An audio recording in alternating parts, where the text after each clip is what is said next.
గౌరవనీయ మంత్రివర్యులు కోమటిరెడ్డి వెంకటరెడ్డి గారికి, ఇక్కడికి వచ్చిన ఆత్మీయులు అభిమానులు అందరికీ కూడా హృదయపూర్వక నమస్కారాలు.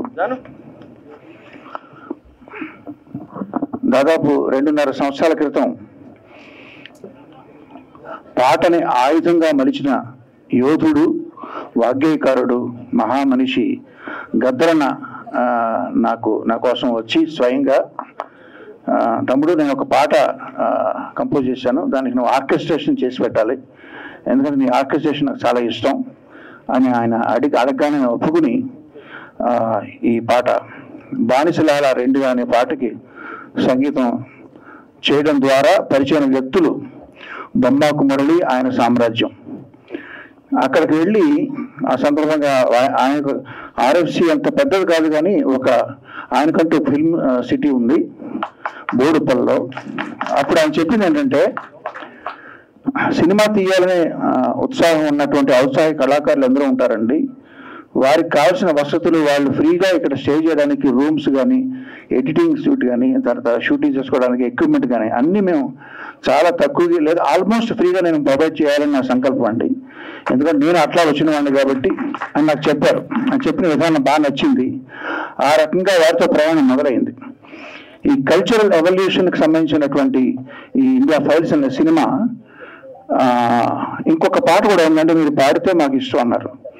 అంటే వినిపించండి అన్నాను. మౌనశ్రీ మల్లిక్ గారు రాసిన అద్భుతం లిరిక్, తిరిగి చూడు తిరిగి చూడు తిరుగుతున్న భూమిని, కలిసి చూడు కలిసి చూడు మనిషిలోని మనిషిని అన్న ఫస్ట్ 2 లైన్స్ ఎంత అరెస్టింగ్గా ఉన్నాయంటే దీనికి మ్యూజిక్ కూడా నేనే చేస్తానండి అని అడిగాను. సో ఆ రకంగా ఆ 2 పాటలకి ఈ సినిమాకి నేను మ్యూజిక్ కంపోజ్ చేయడం జరిగింది. ఇక ఈ సినిమా చేసినప్పుడు కాదు కానీ ఇందులో హీరో అద్దంకి దయాకర్ గారు తెలంగాణ రాష్ట్రీయ గీతం స్వరపరిచే ఆ సందర్భంలో ఆయన ఎక్కువ కలవడం జరిగింది.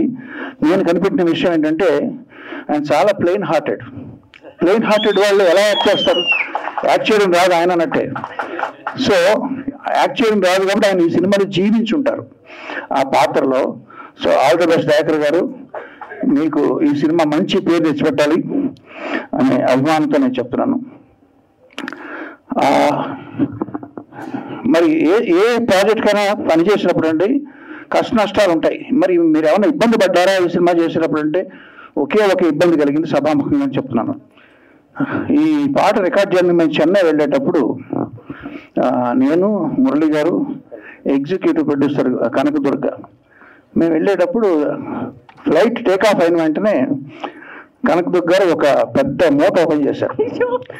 దాంట్లో జంతికలు, కారపూస, జిలేబీలు, ఇంట్లో స్వగ్రహ ఫ్రూట్స్ ఈ పుల్లారెడ్డి స్వీట్స్ ఉన్న షాప్ అంతా కొని తెచ్చిపెట్టి ఓపెన్ చేస్తే ఫ్లైట్లో ఉన్న జనం అందరూ మమ్మల్ని చూడడం మొదలెట్టారు ఆ స్మెల్కి, ఆ గుమ్మలకి.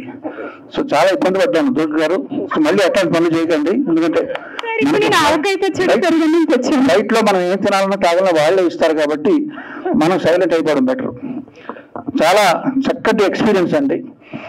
బొమ్మాకు మురళి గారితో జర్నీ అన్నది ఒక ఫ్యామిలీ ఫ్రెండ్తో కలిసిమెలిసి పనిచేసినట్టు అనిపించింది నాకు.